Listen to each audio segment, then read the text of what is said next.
नमस्कार, शाम के 6 बजने को है। आप देख रहे हैं हल्ला बोल। मैं हूं आपके साथ चित्रा त्रिपाठी। क्या कृषि कानूनों के खिलाफ किसानों के आंदोलन को विदेशी फंडिंग से आर्थिक मदद मिल रही है? क्या इस आंदोलन के बहाने देश विरोधी ताकतें अपनी साजिश रच रही हैं? ये तमाम सवाल इसलिए क्योंकि जांच एजेंसी एनआईए ने विदेशी फंडिंग के नाम पर करीब 40 लोगों को समन भेजा है। इनमें कई बड़े किसान नेता भी शामिल हैं। तो क्या किसान आंदोलन में खालिस्तानी साजिश की हिस्सेदारी भी हो रही है? इन तमाम सवालों पर होगी बहस, लेकिन उसके पहले ये पूरी रिपोर्ट देखिए।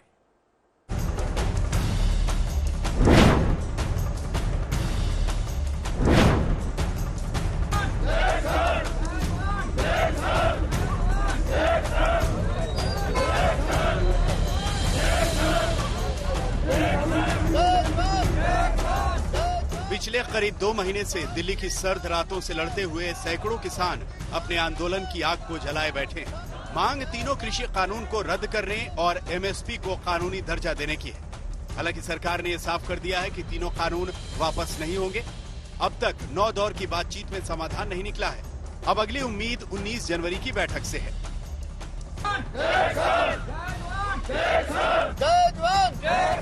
भारतीय किसान यूनियन जिंदाबाद। जय जवान जय किसान। लेकिन आंदोलनकारी किसानों और सरकार के घमासान के बीच एक नया विवाद जन्म ले चुका है, क्योंकि देश की जांच एजेंसी एनआईए ने किसान आंदोलन पर विदेशी फंडिंग का आरोप लगाते हुए करीब 40 लोगों को पूछताछ के लिए समन भेजा है, जिनमें कई बड़े किसान नेता भी हैं। एनआईए के इस एक्शन पर पहले से ही सरकार से सुलगे आंदोलनकारी किसान और भड़क गए, खासकर वो जिन्हें समन मिला है। नोटिस भेजन का कारण सरकार जिस तरह के अखलाकी हार जड़ी आ वो मनन नूं भी तैयार नहीं। इसमें लंगर लगाएगा, उसको एनआईए के नोटिस। जो ट्रांसपोर्ट गाड़ी से यहाँ किसानों को लेके आएगा, छोड़ के जाएगा, उसको एनआईए के नोटिस। जो किसान इसमें थोड़ी सी सरकार को सख्त भाषा में बोलते हैं, उनको एनआईए का नोटिस। तो सरकार इतनी कमजोर दुर्बल कब से हो गई? दरअसल पूरा मामला क्या है हम आपको समझाते हैं। एनआईए के आरोपों के मुताबिक खालिस्तानी आतंकी संगठन एसएफजे यानी सिख फॉर जस्टिस कई देशों में किसान आंदोलन के समर्थन के नाम पर हंगामा कर रहा था। उसकी साजिश में बब्बर खालसा इंटरनेशनल, खालिस्तान जिंदाबाद फोर्स, खालिस्तान टाइगर फोर्स भी शामिल है। खालिस्तानी संगठन देश के कई एनजीओ को फंडिंग भी कर रहे थे।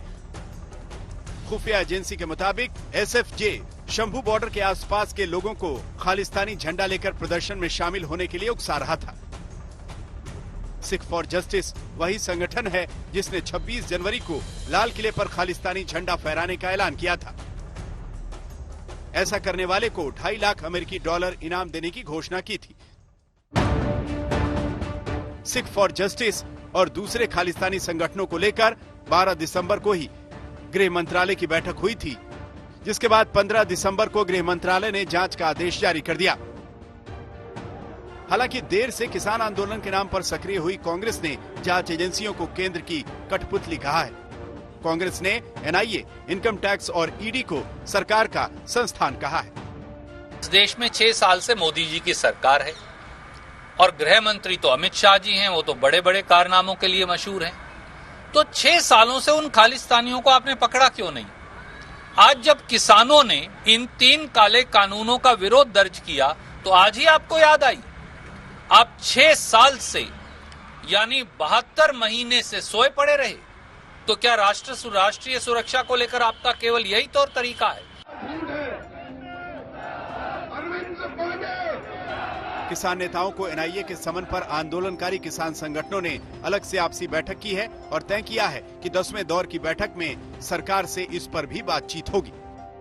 ये आंदोलन पूरे देश के किसानों का आंदोलन है और हमारी सेंट्रल इंटेलिजेंस पुलिस फोर्स इतनी कमजोर नहीं कि कोई विदेशी या के उस विचारधारा का आदमी आके और हम उसको बकस देंगे या हमारी पुलिस फोर्स बचा देगी। ये पुलिस फोर्स पे भी सवाल खड़े ना करें। इस बीच आंदोलनकारी किसानों और सरकार में उथल पुथल के इस दौर में कृषि मंत्री ने फिर दोहराया है कि तीनों कानून वापस नहीं होंगे। गृह मंत्री अमित शाह ने भी कहा है कि तीनों कानून किसानों के लिए फायदेमंद है, क्योंकि सुप्रीम कोर्ट ने जब क्रियान्वयन को रोक दिया है तो अब इन कानूनों का क्रियान्वयन तो हो नहीं रहा है। हमारी अपेक्षा है कि किसान 19 तारीख को क्लॉज बाय क्लॉज चर्चा करें, वो रिपील के अलावा क्या विकल्प चाहते हैं वो विकल्प सरकार के सामने प्रस्तुत करें, तो सरकार जरूर पूरी गंभीरता के साथ उनकी समस्या पर, उनकी आपत्ति पर विचार करने को खुले मन से तैयार है। नरेंद्र मोदी सरकार सात अर्थ में किसानों को समर्पित सरकार है और 3 नए जो अध्यादेश और कानून लेकर मोदी सरकार आई है, कर्नाटक सरकार ने भी ये कानूनों को पारित किया है। मैं श्री येदियुरप्पा जी को बधाई देना चाहता हूं कि इससे किसानों की आय अनेक गुना बढ़ने वाली। मामला कृषि कानून के विरोध से शुरू होता हुआ अब विदेशी फंडिंग के आरोपों तक जा पहुंचा है। एनआईए की जांच शुरू है, जिसकी आंच किसानों तक आ रही है। कांग्रेस भी तिलमिलाई हुई है, क्योंकि सियासत भी जरूरी है। लेकिन अगर राष्ट्रीय जांच एजेंसी की आशंका में दम है, तो फिर राष्ट्रीय सुरक्षा के लिहाज से जांच भी जरूरी है।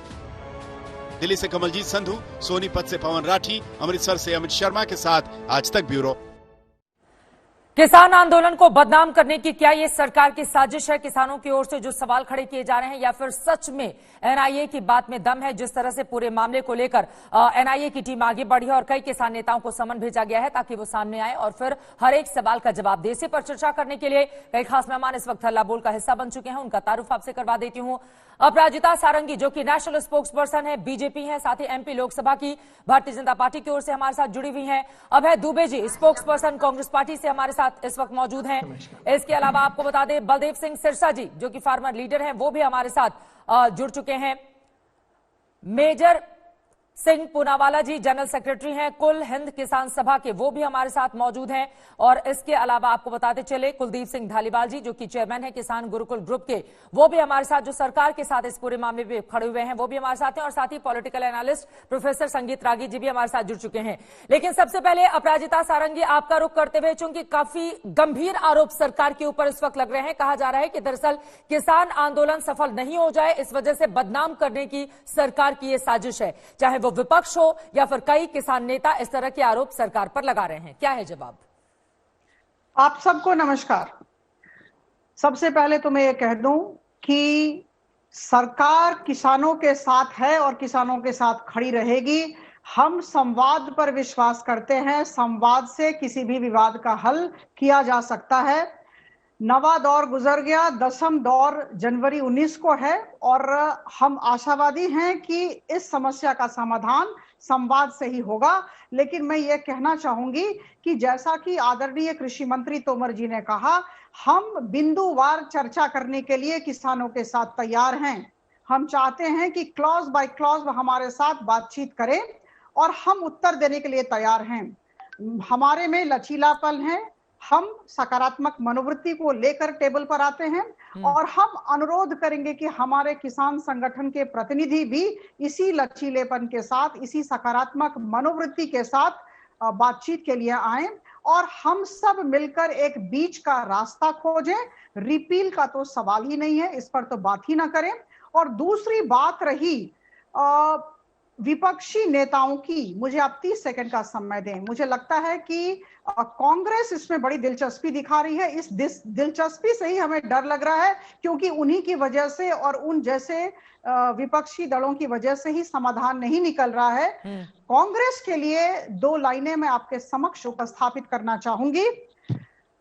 तुम्हारे पांव के नीचे कोई जमीन नहीं, कमाल है कि तुम्हें यह भी यकीन नहीं। खुद राजनीतिक जमीन खो चुके हैं, सार्थकता नहीं है देश में और अभी हमारे किसान भाइयों को भड़का रहे हैं। कुछ कारण उन्हें चाहिए, उन्हें भड़काने का, और इसलिए ये स्थिति बनी हुई है। लेकिन हम बहुत आशावादी हैं कि जनवरी 19 नहीं है क्या? जो बातचीत उनको विपक्ष की जरूरत है उनके कंधे की भड़कने के लिए। देखिए, अधिकांश किसान बहुत अच्छे हैं, उन पर हम पर हमारा बहुत भरोसा है, ये भी आप जानते हैं। हमारे साथ उनकी बातचीत चल रही है। लेकिन दिक्कत ये है, दिक्कत ये है कि ये जो विपक्षी दल है, ये कांग्रेस और ये जो अन्य विपक्षी दल है वामपंथी, ये चाहते नहीं है कि इस समस्या का समाधान निकले। ठीक है, चलिए विपक्ष पर जो सवाल आप खड़े कर रहे हैं उस सवाल का जवाब देंगे। अभय दुबे जी हमारे साथ जुड़े हुए हैं, लेकिन बलदेव सिंह सिरसा साहब इस वक्त जिनको एनआईए ने समन भेजा है हाजिरी के लिए, वो हमारे साथ लाइव जुड़ चुके हैं। सिरसा जी बहुत स्वागत है आज तक पर आपका। और पहला सवाल यही, एनआईए ने पूछताछ के लिए बुलाया लेकिन आप गए नहीं, कहा कि कुछ पारिवारिक काम है बाद में जाऊंगा। एनआईए की एंट्री को सरकार की साजिश क्यों देख रहे हैं आप? आपके ऊपर तो गंभीर आरोप है। जी देखिए, एनआईए जो एजेंसी है ये इंडिपेंडेंट थी और जो हमारे देश की उच्च अदालत सुप्रीम कोर्ट है, ये हम उसको भी उच्च अदालत मानते हैं, न्याय का मंदिर मानते हैं। लेकिन जो बीजेपी की केंद्र में सरकार है, ये लोग सुप्रीम कोर्ट पर भी इन्होंने उसकी बरतों करके उंगलियां उठवा दी और जो एनआईए एजेंसी है इंडिपेंडेंट, इस पर भी उंगलियां जो है लोग उठा रहे हैं। और मैं समझता हूं कि जो मेरे को एनआईए ने नोटिस भेजा है, ये एक सरकार की साजिश है।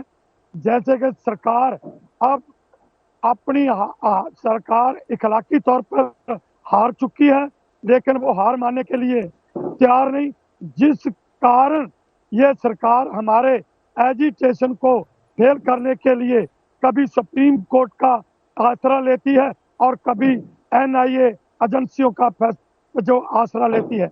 मैं कहना चाहता हूं कि सरकार ने हमारे साथ जो पहले बातचीत हुई, हमारे को इन्होंने बदनाम किया, कभी कहा कि ये नक्सलाइट है, कभी कहा ये माओवादी है, कभी कहा ये पाकिस्तानी है, कभी कहा ये चैनी है। और हमने इनको कहा कि हम किसान हैं, हम अपने हकों के लिए लड़ाई लड़ रहे हैं।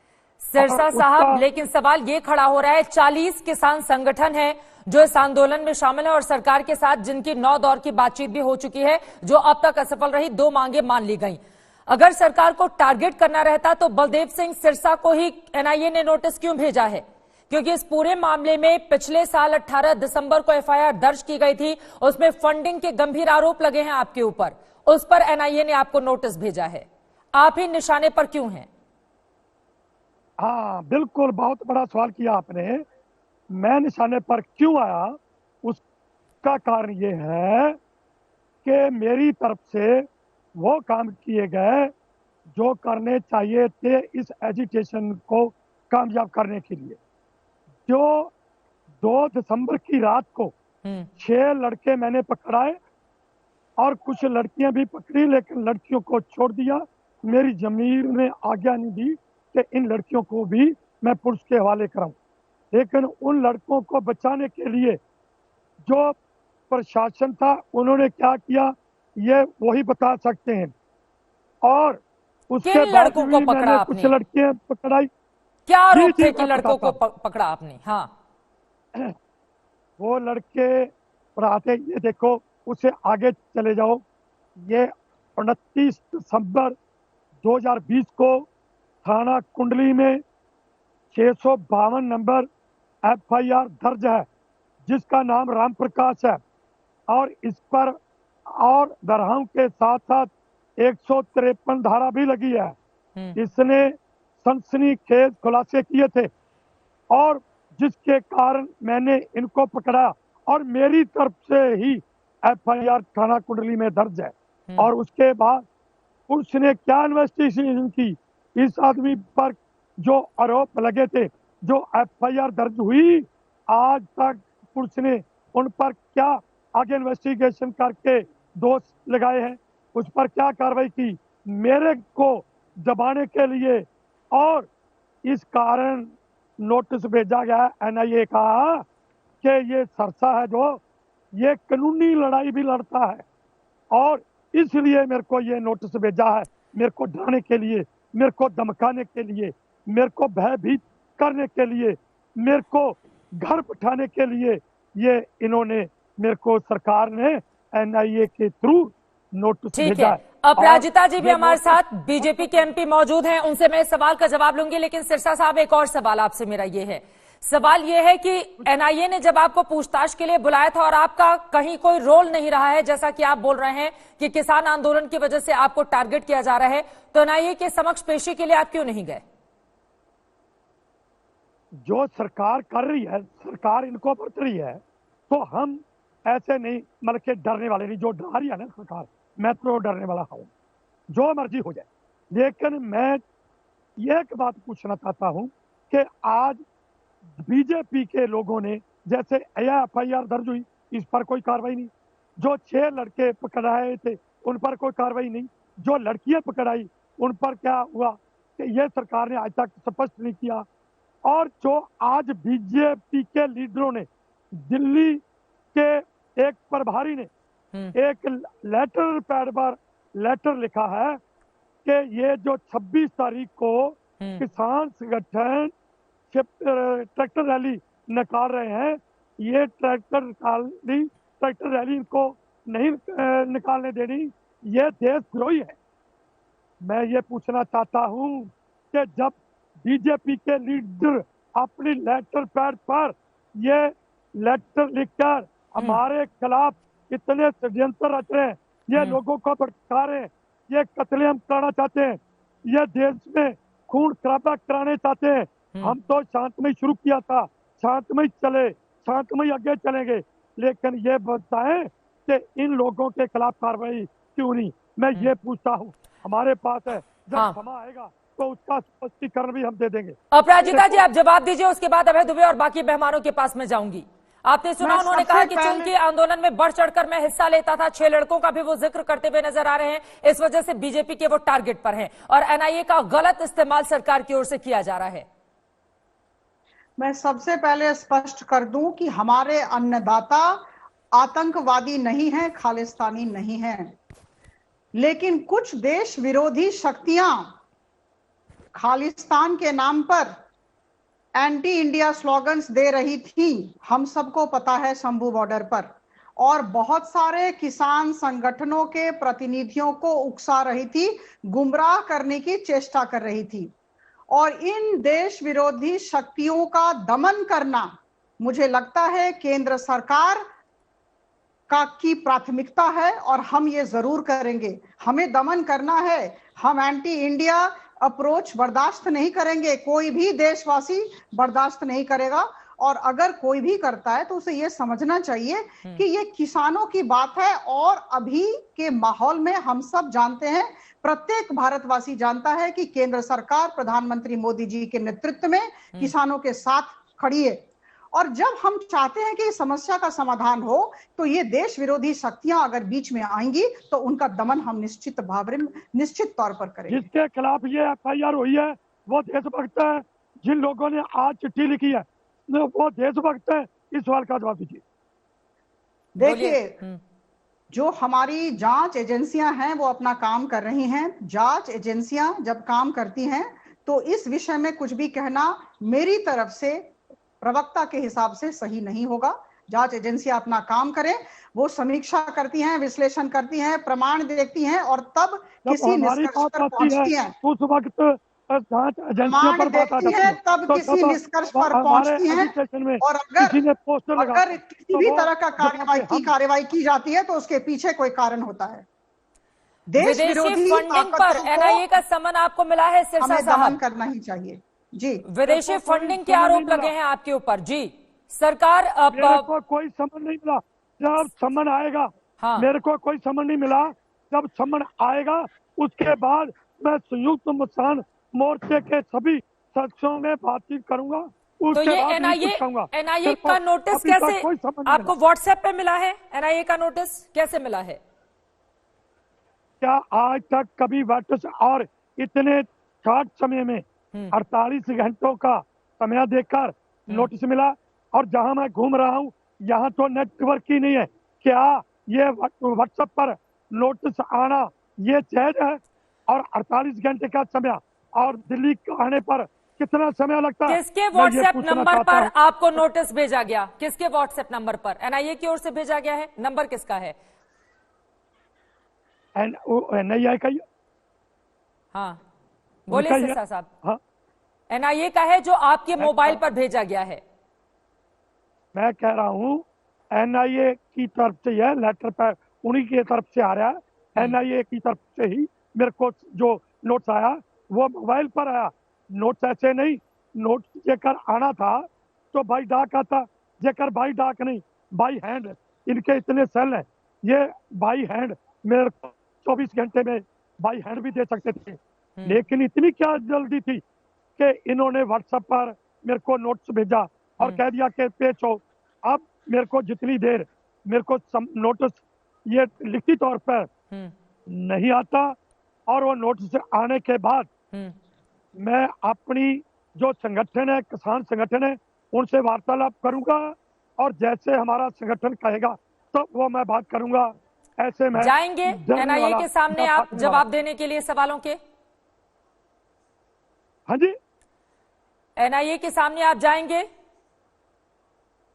एनआईए के सामने मैंने कह दिया कि जब मेरे को लिखती नोट्स आएगा उसके बाद मैं अपने जो हमारा संयुक्त किसान मोर्चा है, हमारे 40 संगठन हैं, उन सभी मुखियों में बात करूंगा। क्योंकि हम जो भी बातचीत करते हैं या सरकार से बातचीत करते हैं या कुछ भी काम करते हैं तो हम सभी आपस में चर्चा करते हैं और जो होता है वही करते हैं। जो सभी सर्वसम्मति से फैसले करते हैं उन पर हम अमल करते हैं।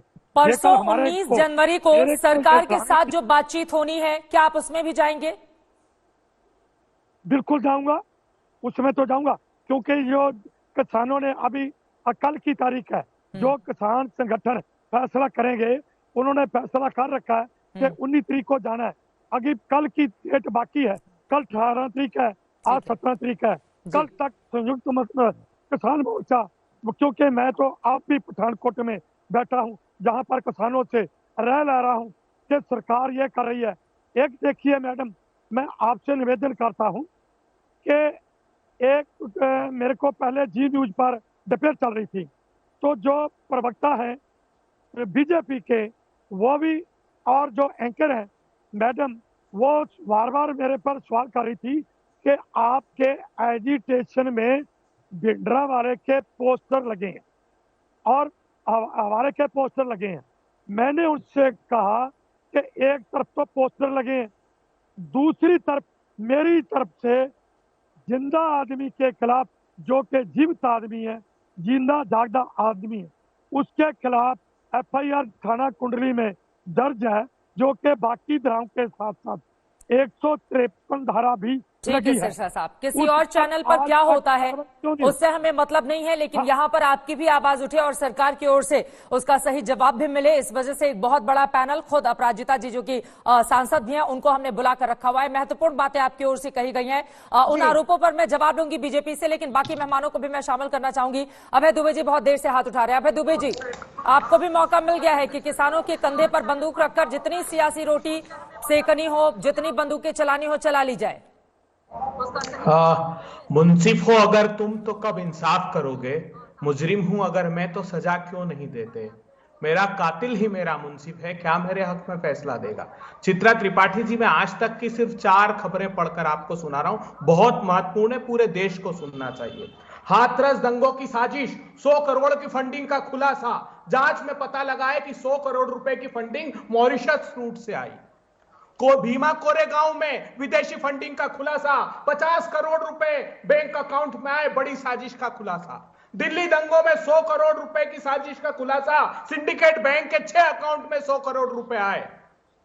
कहां गई ये खबरें? आज तक कोई ये बताने को तैयार नहीं है, ना एनआईए ने कोई अपनी चार्जशीट में उसका उल्लेख किया, ना भारतीय जनता पार्टी के किसी प्रवक्ता ने दस्तावेज बताए कि ये विदेशी फंडिंग अगर आई थी तो वो गई कहां।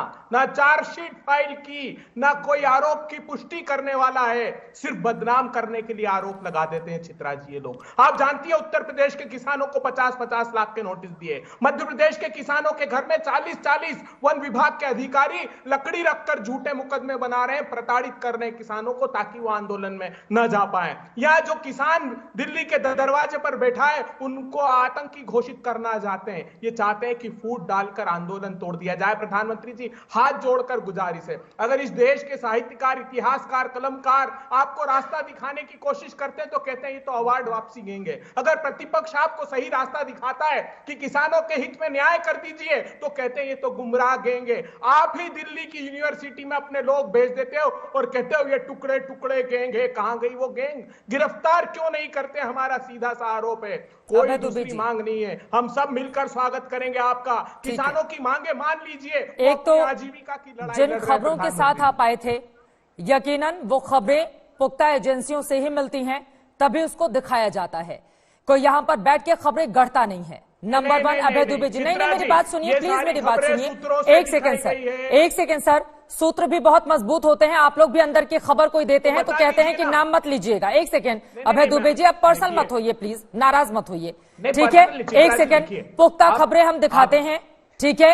एनआईए अगर कोई आरोप मर रहा है, देखिए किसानों को लेकर या किसी और को लेकर, राष्ट्रीय जांच एजेंसी है वो, और बहुत बड़ी जिम्मेदारी उसके कंधे पर है। अगर वो कोई जांच कर रही है तो सिरे से पूरी की पूरी जांच एजेंसी को आप खारिज कर रहे हैं तो ये आपके आरोप है।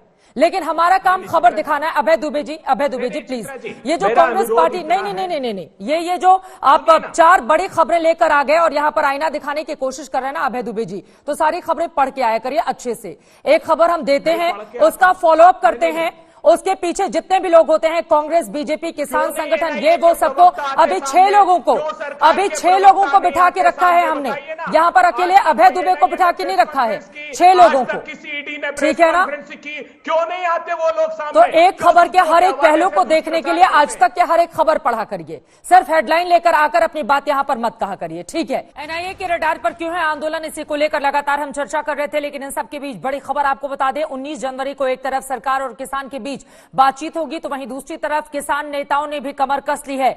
उनका यही मानना है अभी तक के नतीजे को देखते हुए कि दरअसल आंदोलन जारी रहेगा। स्थिति अभी बनती हुई दिखाई नहीं दे रही है सरकार के साथ। इसी वजह से 26 जनवरी को लेकर क्या है प्लानिंग, इस पर किसान नेता हनान मुल्ला की ओर से क्या कुछ कहा गया है, जरा सुनिए। गणतंत्र दिवस में बहुत ही मर्यादा के साथ जैसा उसको पालन करते हैं करेंगे। साथ साथ किसान पैरेड, इसको हम नाम दिया था, कोई गलत तरीका से इसको प्रेजेंट किया गया है, हमें साफ कर दिया। एक किसान पैरेड जैसे नेशनल पैरेड होता है, राष्ट्रीय गर्व के विषय, एक किसान पैरेड का मकसद यही है कि हम पूरा देश के किसान के सामने उस दिन बताएंगे कि हम किसान अन्नदाता है, हमारा दुख दर्द देखो। 4 लाख किसान खुदकुशी किया, 52 किसान रोज खुदकुशी कर रहे हैं। क्यों कर रहे हैं? बीच का रास्ता कैसे निकलेगा, ये अपने आप में बड़ा सवाल है। लेकिन 26 जनवरी को लेकर भी किसानों ने कमर कस ली है। बाकी के 3 मेहमानों के पास, जिनके पास अब तक बीते आधे घंटे में मैं नहीं जा पाई थी, कुलदीप सिंह धालीवाल जी, संगीत रागी जी और मेजर सिंह पूनावाला जी। कुलदीप सिंह धालीवाल, सबसे पहले मैं आपका रुख करते हुए, 19 तारीख को बातचीत होनी है, लेकिन किसानों की ओर से 26 जनवरी को लेकर तैयारी की जा रही है। 19 जनवरी की बातचीत से कोई उम्मीद नहीं है क्या? नहीं, देखिए 19 जनवरी की बातचीत से हमें पूरा आश्वस्त होना चाहिए। क्यों नहीं है उसमें? अगर उसमें हम लोग 2 चीजें अभी बच गई हैं, 2 चीजों पे हमारा समाधान हो चुका है। एक तो एमएसपी पे बात होने वाली है, एक कानून वापसी पे होने वाली है। कानून वापसी पे माननीय सुप्रीम कोर्ट ने स्टे लगा दिया है, तो एक ही चीज बची है डिस्कशन करने के लिए मेरे मुताबिक, कि एक ही चीज बची है। एमएसपी पे अगर हमारी बात होती है और सरकार कोई ऐसा फार्मूला बना देती है कि नीचे एमएसपी डिलीवर हो, जो 23 फसलों का एमएसपी सरकार डिक्लेयर करती है, वो हर एक किसान को मिले, और ये एक ऐतिहासिक मौका होगा। और इस मौके को अगर हम लोग इकट्ठे बैठ के इसको कैश कर सकें, और ये बहुत बड़ी बात होगी सारे हिंदुस्तान के किसानों के लिए, और मेरे ख्याल से समाधान उससे निकल सकता है। और दूसरी बात, मैं एक और बात करनी चाहता हूं, जो सिरसा साहब अभी बात कर रहे थे, राज्यपाल साहब जो कि इस सारे आंदोलन के सीनियर लीडर हैं, उन्होंने खदशा प्रकट किया था अपने भाषण में और एक चिट्ठी में कुछ दिन पहले। तो उन्होंने कहा था कि कुछ खालिस्तानी या अराजक तत्व जो हैं, वो हमारे जो आंदोलन को है, क्योंकि किसान शांतिपूर्वक आंदोलन कर रहा है, पर कुछ अराजक तत्व हैं जो इस आंदोलन को बिगाड़ना चाहते हैं। तो उन्होंने 26 जनवरी की परेड के हमारे बारे में भी बोला उसमें, और लिखा भी चिट्ठी में कि वो शांतिपूर्वक हम लोग एक परेड करना चाहते हैं। लेकिन जो तत्व है, अराजक तत्व है, उनके ऊपर नकेल कसनी जरूरी है। और सरकार ने जो भी काम किया है, चाहे वो किसी को भी कोई नोटिस निकला हो, मेरे ख्याल से उसको लीगल हिसाब से अपना जवाब देना चाहिए। अगर कोई आदमी ठीक है तो उसको क्या प्रॉब्लम है, अगर कोई दूसरा आदमी है उसके ऊपर क्वेश्चन लग जाएगा। लेकिन 19 तारीख की जो मीटिंग है उसके ऊपर हमें सभी को, सारे जो किसान जथेबंदियां हैं, सारे जो दूसरे लोग हैं, उनको उसके ऊपर आश्वस्त होना चाहिए। मेरे को लगता है अगर एमएसपी पे बात होगी तो ये मसला सॉल्व हो जाएगा। लेकिन बात एमएसपी से कहीं ज्यादा बनती हुई और बिगड़ती हुई दिखाई दे रही है। मेजर सिंह पूनावाला जी, अब मैं आपके पास आते हुए उसके बाद संगीत रागी मैं फौरन आपके पास आऊंगी। पूनावाला साहब, महत्वपूर्ण सवाल यह है ना कि तीनों कानूनों को रद्द कीजिए, खारिज कीजिए, इससे कम पर हमें कुछ मंजूर नहीं, ये धमकी आखिर क्यों दी जा रही है? और सरकार की ओर से भी अब दो टूक कह दिया गया है। कृषि मंत्री ने आज ही कहा है कि कृषि कानून रद्द करने के अलावा सुझाव लेकर आइए तो उस पर बातचीत आगे बढ़े। देखिए, हम धमकी नहीं दे रहे। जब से ये कानून बने हैं, ऑर्डिनेंस बना है, किसान उस समय से इन कानूनों को रद्द करने की मांग कर रहे हैं। आज वहां दिल्ली आकर नहीं, हम जून से भी पंजाब में लड़ रहे हैं। जून महीने से हमने, सरकार पहले बोलती थी हमारे कानूनों में कोई नुक्स नहीं। जब हमें उसे बताया कि जहां पर कानूनों में नुक्स है, किसानों के विरोध में जाते हैं, हमारी मंडी खत्म हो जाएगी। सरकार इन कानूनों को लागू कर एमएसपी से भागना चाहती है, सरकारी खरीद से हाथ पीछे खींचना चाहती है, और सरकार कारपोरेट घरानों के आगे हमारी खेती को देना चाहती है, और देश की अन्न सुरक्षा लिए खतरा है। तो सरकार ने हमारे इन दलीलों को मानकर बोला हम इससे संशोधन कर देते हैं। हमने ये तो सुना है कि कानून बनने के 20-30 साल बाद जब हालात बदल जाते हैं उन कानूनों में शोध होती है। ये ऐसे कानून हैं जो बनने से लागू नहीं हुए, उससे पहले ही शोधन करने की बात आ गई। हम बोलते हैं ये सभी कानून कारपोरेट घराने के दबाव थले सरकार ने बनाए हैं, इसको तुरंत रद्द करना चाहिए। ये किसान की मौत के वारंट हैं, और इसलिए सरकार को जिद छोड़कर कि जिन कानूनों को किसानों ने मांगा नहीं, सरकार से कभी इन कानूनों की बात नहीं की कि हमें मिले, उनको रद्द करना चाहिए। जेकर इन कानूनों को बनाना है, मेजर साहब, हमने सरकार से बात कर दे भी बोला, बात में किसानों के साथ बैठ जाइए। बीते 25 सालों में इन पर 4.5 लाख किसानों ने खुदकुशी की है। बीते 25 सालों में, फिर से रिपीट कर रही हूं, 4.5 लाख किसानों ने आत्महत्याएं की हैं। अगर पुराने कानून अच्छे रहते और किसानों का इतना भला हो रहा होता तो फिर इतना बड़ा आंकड़ा इस देश के सामने जो बेहद शर्मनाक है वो क्यों होता? सरकार का दावा तो यही है कि किसानों की आत्महत्याएं रुके। अलग अलग राज्यों की अपनी अपनी अलग अलग समस्याएं हैं, उनके मद्देनजर आधुनिक खेती को बढ़ावा देने के लिए वो ये कानून लेकर आई है। अगर किसी क्लॉज पर लेकर आप संशोधन चाहते हैं तो उसको लेकर आगे बढ़िए। सिरे से पूरे के पूरे कानून को खारिज कर दिया जाना, आप समझते हैं इसका मतलब क्या होता है? बोलिए सर। हम बोलते हैं इन कानूनों से लागू होने के बाद खुदकुशियां इससे ज्यादा होंगी। किसान की सारी जमीन कारपोरेट घरानों के पास चली जाएगी।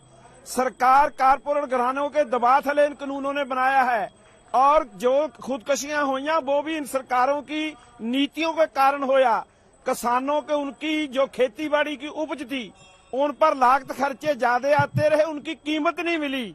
जे सरकार मोदी की ने 14 से हमें बोला कि हम जब आएंगे हम आपको डॉक्टर स्वामीनाथन कमीशन की सिफारिश के आधार पर एमएसपी देंगे। आज हमें क्या एमएसपी मिलती है, और इन्होंने बोला था कि हम कर्जा माफ करेंगे। इन सभी बातों से सरकार पीछे हटी है।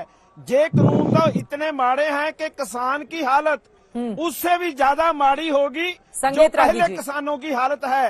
इन कानूनों को तुरंत रद्द करना चाहिए। पुराने किसानों की जो हालत थी उससे ज्यादा बदतर हो जाएगी हालत अगर इस कानून को लागू कर दिया जाता है। तो सरकार क्यों नहीं मान रही?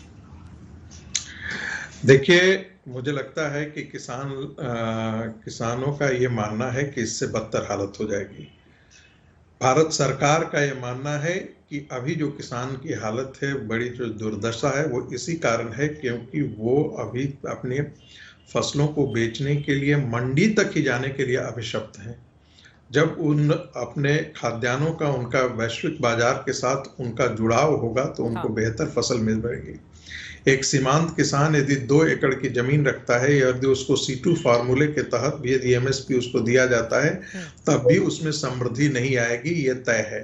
इसलिए ये गुणात्मक भाग और ये समीकरण जो बता रहे हैं वो बिल्कुल गलत है, इसका कोई तर्क नहीं है। दूसरी बात, कहा गया कि भाई किसानों के बीच में NIA की नोटिस क्यों इशू की जा रही है, तो इसमें कोई दो राय छिपा हुआ नहीं रहा है। इस आंदोलन के साथ खलिस्तान के समर्थक लोग भी इसके साथ खड़े हुए हैं।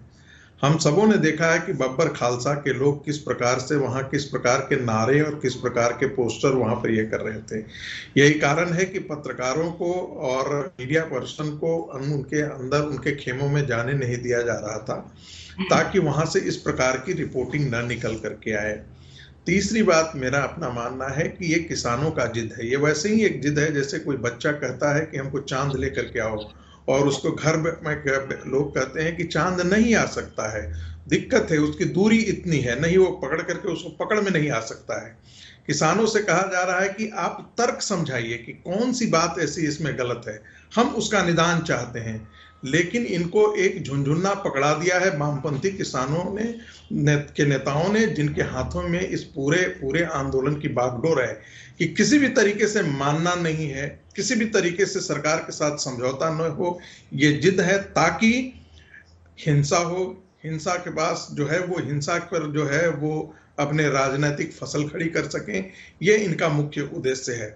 वरना इस प्रकार का हट मैंने कभी भी जब भी आंदोलन होता है, जब भी जस्ट 10 सेकेंड बोलिए। मैं आंदोलन के बारे में पढ़ाता भी हूं और आंदोलन के बारे में जब जो निगोशिएशन होता है उसके बारे में भी पढ़ाता हूं। हर पक्ष जो होता है बड़ी बड़ी बातें लेकर के चलता है कि ये आंदोलन का, लेकिन उसके अंदर जो होता है, जो निहित जहां पर एक समझौते का पॉइंट होता है, कहीं ना कहीं वो बीच में है।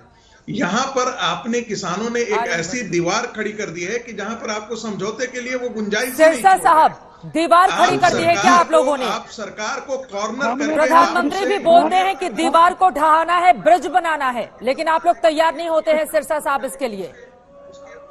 जी मैं बताता हूँ, इससे पहले जब हमारे से बातचीत शुरू हुई तो ये कहते थे कि ये जो कानून बने हैं ये किसानों के हित में। हमने कहा कि ये किसानों के हित में नहीं है, तो बोले एक एक बिंदु पर चर्चा कीजिए। हमने एक एक बिंदु पर चर्चा करी और 3 दिसंबर को मंत्री साहब मान गए कि वाकई ये कानून किसान के हित में नहीं है और आप इनमें संशोधन कर लो। एक बार ऐसी आया कि तुम इसको सारे के सारे संशोधन करा लो, जो भी है सब निकाल दो, लेकिन खाली डिब्बा हमारे पास रहने दो, कई मसाले दी। लेकिन ये कहते हैं कि इसमें कुछ और तत्व आ गए। वहां पर बब्बर खालसा की बात करते हैं। मैं इनसे पूछता हूं कि मेरी तरफ थाना की एक 652 नंबर FIR दर्ज करवाई गई है राम प्रकाश के खिलाफ। उसके खिलाफ आज तक पुलिस ने, सरकार ने क्या कार्रवाई की है? क्या ये देशभक्त है? और दूसरी बात, जो आज बीजेपी के प्रभारी दिल्ली के तो प्रदेश प्रभारी ने एक अपनी लेटर पैड पर लिखा है किसान आंदोलनकारी। चित्रा जी एक छोटी टिप्पणी करना चाहूंगा। यार सुन लिया, यार तेरी बात सुनिए। साहब जल्दी से, मुझे ब्रेक के लिए रुकना है। अभय दुबे जी भी कुछ बोलना चाह रहे हैं, संगीता जी भी सवाल उठा रहे हैं। आपने लेटर पैड पर लिखा है और विद्रोह करने के लिए पुलिस की मदद ने लिखा है। आप पढ़िए उसको, सिरसा साहब जो बोलते हैं उसको सुनिए। सिरसा साहब जो बोलते हैं सुनिए, आपने क्या लिखा है। चित्रा जी क्या बोलिए, क्या लिखा? मेरे को बोलने नहीं देते, आप बीच में चले देते हो। जब मैंने आपकी बात सुनी है, मैं आपके बीच में नहीं बोला, तो तुम मेरी बात क्यों नहीं सुनते? और उसके बारे में और अपने जो ये बीजेपी वालों ने लेटर पैड पर लिखा है, वो क्या लिखा है क्या वो देशभक्त है? वो कहते हैं ये सभी किसान देशद्रोही है, इनको ट्रैक्टर का ट्रॉली नहीं निकालने देनी, और जो भी इनको रोकेगा, जो वहाँ पर कोई अप्रिय घटना वापरती है, सभी किसानों को लेकर सिरसा साहब कहाँ लिखा गया है कि सारे के सारे किसान देशद्रोही हैं? किस चिट्ठी में लिखी गई है ये बात? ये लेटर पर लिखा है, लेटर पढ़ो। अपराजिता, ठीक है अपराजिता जल्दी से एक लाइन में बस। ये हो ही नहीं सकता है। हमारे किसान देश विरोधी नहीं हैं, हमारे किसान आतंकवादी नहीं हैं, ये मैं स्पष्ट तौर पर कहना चाहती हूँ। अगर इस तरह की बातें हैं तो फिर सरकार भरोसा कायम क्यों नहीं कर पा रही है किसानों के अंदर? और सवाल ये भी है कि एनआईए की एंट्री कहीं पूरे मामले को और ज्यादा बिगाड़ नहीं दे, क्योंकि बीच में ऐसा देखने को मिला था किसान और सरकार के बीच एक अच्छी बातचीत और 2 मांगों पर विचार होने के बाद उसको अमल में भी लाने की गारंटी दे दी गई थी, लेकिन जो मेन गारंटी की बात है उसको लेकर सरकार एमएसपी को लेकर आगे कैसे बढ़ेगी और तीनों कृषि कानूनों को लेकर ये अपने आप में बड़ा सवाल है। आप तमाम मेहमानों का बहुत शुक्रिया हमारे साथ आज तक का हिस्सा बनने के लिए।